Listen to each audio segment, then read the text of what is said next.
मेरी आंख में 3.75 राइट आई में और लेफ्ट आई में 4.25 का नंबर है माइनस का।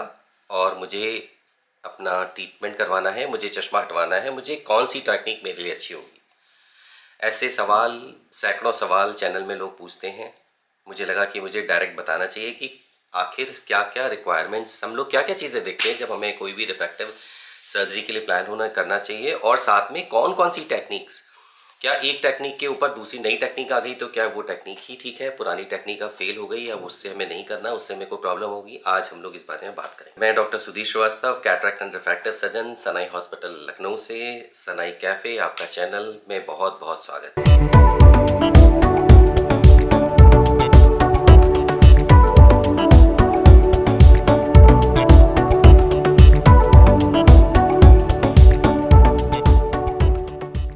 बहुत धन्यवाद आप लोगों के प्यार के लिए, सवाल पूछने के लिए और चैनल को पसंद करने के लिए और लाइक करने के लिए। पहले हम जो कोई भी रिफ्रैक्टिव सर्जरीज करते हैं उसका हम उसका टारगेट क्या है, मतलब अगर हमें नंबर्स हैं और हम चश्मा हटवाना चाहते हैं तो हमारी मन में क्या है, हम क्यों हटवाना चाहते हैं? क्या हमारा कोई प्रोफेशनल नीड है, कोई जॉब पाने के लिए करना है? आपको रेलवे में जाना है, आर्मी में जाना है, पुलिस में जाना है, कुछ ऐसी जॉब में जाना है जहाँ पे आपको चश्मा नहीं चाहिए, या आप उसको केवल सोशल रीज़न की वजह से कि बहुत फीमेल्स हैं जिनकी मैरिजेस नहीं हो रही या नंबर्स हैं, या आप कॉस्मेटिक रीज़न की भी मुझे चश्मा मैं लगाता हूँ और मुझे अब चश्मा लगाना पसंद नहीं है और मैं इसको हटवाना चाहता हूँ क्योंकि मैं अपने को थोड़ा, मुझे डिप्रेशन सा फील होता है। पहले हमें ये डिसाइड करना पड़ेगा कि क्या मुझे सर्जरी करानी है कि नहीं करानी है। फिर मुझे डॉक्टर के पास जाना है और ऐसे सेंटर्स पे जाना है जहाँ पे सर्जरीज हो रही हैं। डॉक्टर के पास आप जब जाते हैं तो पूरा चेकअप होता है, आप बताते हैं कि आपकी नीड, आपका रिक्वायरमेंट, आपका क्या, आप क्यों आप सर्जरी, आप किस लिए हॉस्पिटल आए हैं। उसी के पॉइंट से फिर हम लोग एग्जामिन करते हैं, हम आपकी रिफ्रैक्शन करते हैं, विज़न चेक किया जाता है, आपका रिफ्रैक्शन यानी आपके चश्मे के नंबर को चेक किया जाता है और ये देखा जाता है कि आपके नंबर्स स्टेबल हैं कि नहीं हैं, आपकी एज कितनी है, क्या आपकी उस एज में एंटर कर चुके हैं जहाँ पे आपकी रिफ्रैक्शन स्टेबल हो गया हो। तो सबसे इंपॉर्टेंट तो एज है कि आपकी उम्र कितनी है। हमें आपके केवल चश्मे के नंबर से कैसे पता लगेगा कि आपकी कितनी एज है? तो आपकी एज अगर 18 प्लस यानी और 20 प्लस है और आपके नंबर आप स्टेबल हो चुके हैं, लास्ट साल 2 साल से नंबर लगभग स्टेबल हैं, पहला क्राइटेरिया फुलफिल करते हैं कि आपको कोई भी रिफ्रैक्टिव सर्जरी कराने के लिए अब आप फिट हैं। फिर हम आपकी टोपोग्राफी करते हैं। नॉर्मली हम लोग आजकल पेंटाकैम टोपोग्राफी करते हैं। पेंटाकैम टोपोग्राफर एक ऐसा टोपोग्राफर है कि जो बहुत सारी इंफॉर्मेशंस आपको एक सेटिंग्स में दे देता है।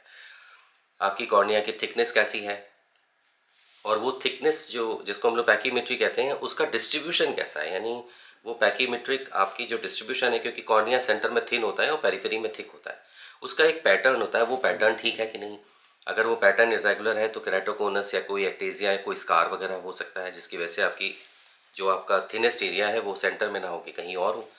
तो पेंटाकैम टोपोग्राफी, साथ में बहुत सारी और इन्फॉर्मेशंस की कोई अर्ली केराटोकोनस तो नहीं है, किसी तरह की थिकनेस के साथ में, डिस्ट्रीब्यूशन के साथ में कोई इरेगुलर तो नहीं है, इंटीरियर सरफेस या बैक सरफेस, आपका इंटीरियर सरफेस और बैक सरफेसेस दोनों करस्पॉन्ड कर रहे हैं कि नहीं कर रहे हैं, आपके एंटीरियर चैम्बर में डेप्थ कितनी है, आपके अंदर स्पेस कितना है, कॉर्निया के अंदर की सरफेस से लेके आपके आँख के अंदर जो नेचुरल लेंस है उसमें कितना स्पेस है। इस तरह से बहुत सारी इन्फॉर्मेशन हम पेंटाकैम से लेते हैं जिससे कि हमें एटलीस्ट ये क्लियर हो जाता है कि क्या आपकी आँख कंपैटिबल है किसी सर्जरी के लिए कि नहीं। फिर इंपॉर्टेंट होता है कि साइक्लोप्लेजिक रिफ्रैक्शन करना है, यानी आपकी आंख में दवा डाल के नंबर्स को चेक करके कंफर्म करना, क्योंकि कभी कभी साइक्लोप्लेजिक रिफ्रैक्शंस और एक्सेप्टेंस में डिफरेंस हो सकता है। वो डिफरेंस कभी आपकी जब हम ट्रीटमेंट करेंगे तो हो सकता है कि फिर से कुछ वो लेफ्ट ओवर के फॉर्म में रह जाए। तो इसलिए साइक्लोप्लेजिक रिफ्रैक्शंस, और खासकर अगर चश्मे के नंबर प्लस के हैं तो उनमें साइक्लोप्लेजिक रिफ्रैक्शन, बहुत केयरफुल साइक्लोप्लेजिक रिफ्रैक्शन मस्ट है। अब हमने साइक्लोप्लेजिक रिफ्रैक्शन किया, हमने दवा डाली आपकी पुतली फैला के, फिर हम रिफ्रैक्शन करने के साथ में हम जो उसकी ऑब्जेक्टिव वैल्यूज़ निकालते हैं नंबर्स की, और साथ में फिर हम आपका रेटिना चेक करते हैं। हाई मायोपिक्स में हमेशा रेटिना वीक होता है, पेरिफेरी में स्ट्रक्चर होते हैं, उसमें लैटिस डिजेनरेशन हो सकते हैं, कुछ उसमें ब्रिक्स हो सकते हैं। वैसे भी अगर आपको लेसिक नहीं कराना है तो भी अगर आप मॉडरेटली और हाई मायोपिक हैं तो आपकी रिस्पॉन्सिबिलिटी है अपने पर्दे को रेगुलर चेक कराने के लिए, और ख़ासकर पर्दे की पेरिफेरी का चेक कराना, जिससे कि कोई भी अगर वीक एरिया हो उसको हम पहचान के उनको हम लेज़र कर देते हैं, जिसको हम लोग बराज लेज़र कहते हैं।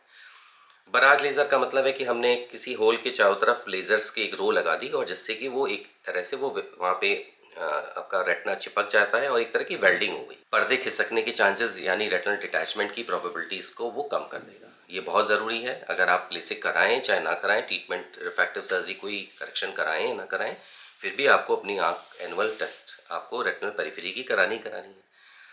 अब आपने रेटिनल भी चेकअप हो गया। अब हम बैठते हैं सारे डॉक्यूमेंट के साथ में कि आपकी किस टेक्निक से सर्जरी बेस्ट होगी, आपका क्या नीड है।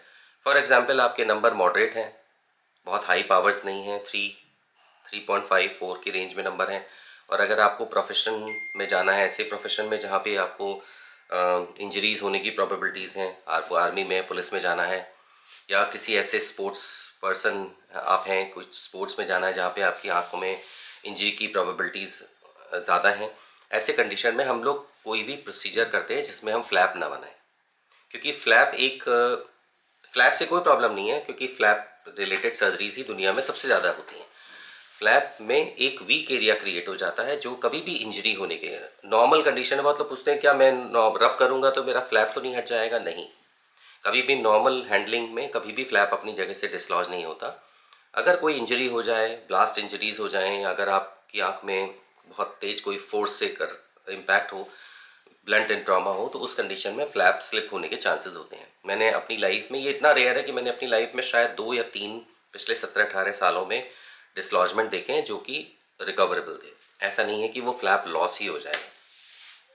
अगर इतना बुरा इम्पैक्ट होना है तो फिर तो बहुत सारा इम्पैक्ट आँख के अंदर होगा, फिर तो आई इंजरी हो जाएगी, आँख और भी डैमेज हो जाएगी, आपका परफोरेशंस हो सकते हैं। उस कंडीशन में तो वो बात ही डिफरेंट हो जाती है।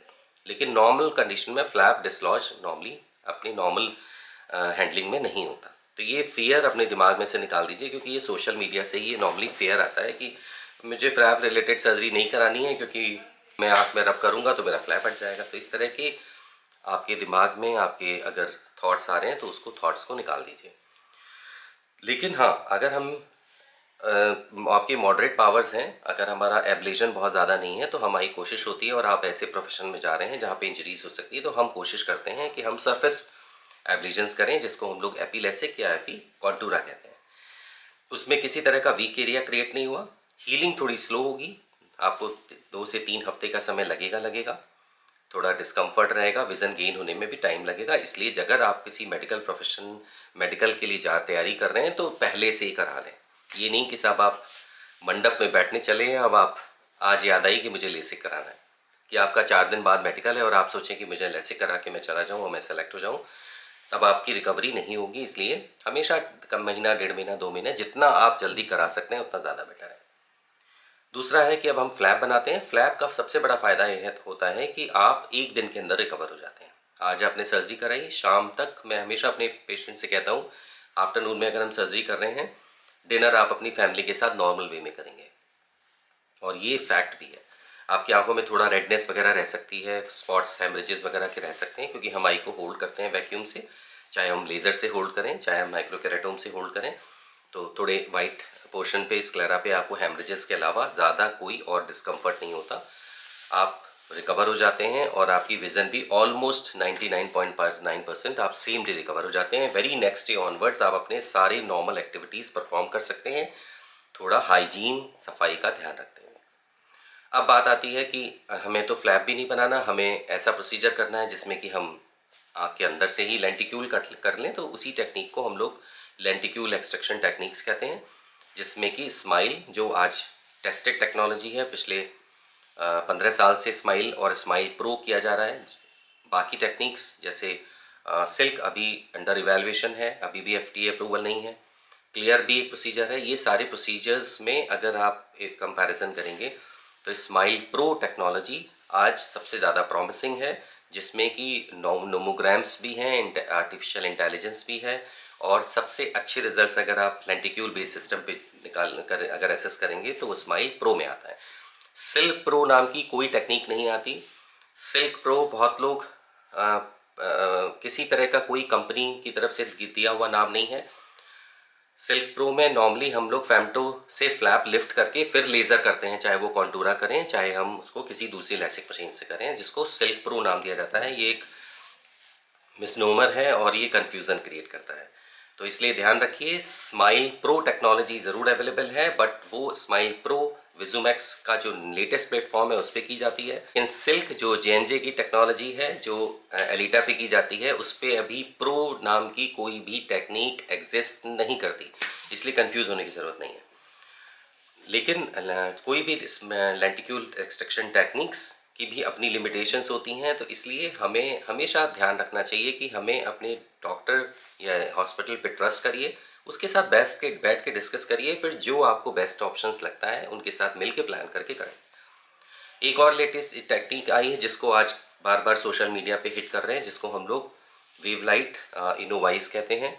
ये भी प्लेटफॉर्म सेम कॉन्टूरा प्लेटफॉर्म है। इनको हम एक तरह से हम इसको एडवांस कॉन्टूरा कह सकते हैं। अभी तक हम जो असेसमेंट पेंटाकैम, आई ट्रेसी या अगर हम हार्टमैन शेक टोपोग्राफर जो अलग अलग करते हैं, आज भी वही किया जाता है, लेकिन उनको क्लब करके एक यूनिट बना के अगर हम परफॉर्म करेंगे तो उसको हम वेवलाइट इनोवाइस करेंगे। ये सेम मशीन है, मशीन में कोई चेंज नहीं होता। जो मशीन कॉन्टूरा जो प्लेटफॉर्म देती है, सिमिलर मशीन ही पे ये प्रोसीजर किया जाता है। अक्सर ये भ्रांति दी जाती है कि उसका कलर डिफरेंट है, ये डिफरेंट है, ऐसा कुछ भी नहीं होता। इट्स अ वेवलाइट प्लेटफॉर्म जो कि हम सब लोग पिछले सालों से यूज़ कर रहे हैं। उसका प्रोसेसिंग का डिफरेंस है। इसके कितने एडवांटेजेस होंगे आने वाले टाइम में पता लगेगा, क्योंकि कॉस्ट बढ़ेगी डेफिनेटली। कोई भी टेक्नोलॉजी अगर इन्वॉल्व होगी तो कॉस्ट बढ़ेगी। क्या वो कॉस्ट हमारे बेनिफिट्स को मैच करेगी कि नहीं करेगी, ये भी देखना बहुत ज़रूरी है। कहीं ऐसा ना हो कि आपकी पॉकेट से एक अच्छा अमाउंट निकल रहा हो लेकिन उसका बहुत एडवांटेज ना मिल रहा हो। तो इसलिए मेरी रिक्वेस्ट अपने पेशेंट से, अपने फॉलोअर से है कि आप प्लीज़ ट्रस्ट करिए हम लोगों पे, डॉक्टर्स पे ट्रस्ट करिए। हॉस्पिटल जहाँ पे प्रोसीजर्स हो रहे हैं वहाँ पे जाइए, अपनी आई चेकअप कराइए, पूरा असेसमेंट करने दीजिए। उसके बाद डॉक्टर के साथ मिल के डिस्कस करके जो आपके लिए बेस्ट है वो डिसीज़न लीजिए। टेक्नोलॉजी के पीछे भागना मुझे लगता है बिल्कुल अच्छा नहीं है। ऐसा नहीं है कि कोई टेक्नोलॉजी अगर नई आई है तो उसने पुरानी टेक्नोलॉजी को रिप्लेस ही कर दिया। हमें ये भी इवैल्यूएट करने की ज़रूरत है कि नई टेक्नोलॉजी के फ़ायदे के साथ क्या हमारा फाइनेंशियली वो इतनी वायबल है कि नहीं। ये भी इम्पोर्टेंस बहुत बड़ा इम्पोर्टेंट है, जो हिंदुस्तान जैसी कंट्री में, इंडिया में, जहाँ पे एक फाइनेंस एक बड़ा प्रॉब्लम है, वो भी असेस करना बहुत ज़रूरी है। दूसरी चीज़, एक चीज़ और भी ध्यान रखना है, ये सारी मल्टीनेशनल कंपनीज़ हैं, तो जो पैसा आप पे करते हैं वो नॉर्मली डॉक्टर्स के पास भी नहीं जाता, वो इन कंपनीज़ के पास चला जाता है। तो इसलिए हम लोग सारी चीज़ें, सारे मनी को हम उसको कंज्यूम नहीं कर पाते, क्योंकि एक डिसेंट अमाउंट ऑफ प्रोसीजर की कॉस्ट को हमें कंपनी को पे करना पड़ता है, क्योंकि कंपनी प्रोसीजर के अगेंस्ट लाइसेंस फ़ी भी लेती है। ये बहुत इंपॉर्टेंट चीज़ें हैं जो ज़्यादातर डिटेल्स हम लोग पेशेंट्स के साथ डिस्कस नहीं करते हैं। तो आई होप कि कुछ क्लैरिटी इस लॉन्ग वीडियो से मिली होगी। अगर मेरा वीडियो लंबा हो तो मुझे माफ़ करिएगा, और सवाल अगर अभी भी आपके मन में कुछ हैं ज़रूर पूछिए। लेकिन अगर आप मुझसे चाहते हैं कि मैं आपको प्रॉपर में आंसर करूं तो कुछ इन्फॉर्मेशन मुझे चाहिए। अगर आप केवल चश्मे का नंबर बता देंगे और केवल थिकनेस बता देंगे तब भी मैं नहीं बता पाऊंगा, क्योंकि मुझे बहुत सारी इन्फॉर्मेशन के बाद ही मैं डिसाइड कर पाऊंगा कि आपको कौन सी सर्जरी करानी चाहिए। सवाल पूछते रहिए, अपनी आंखों का ध्यान रखिए, बड़ों की केयर करिए, खाने पीने का ध्यान रखिए, शेड्यूल्स अच्छे रखिए। बहुत खुश रहिए। नमस्कार।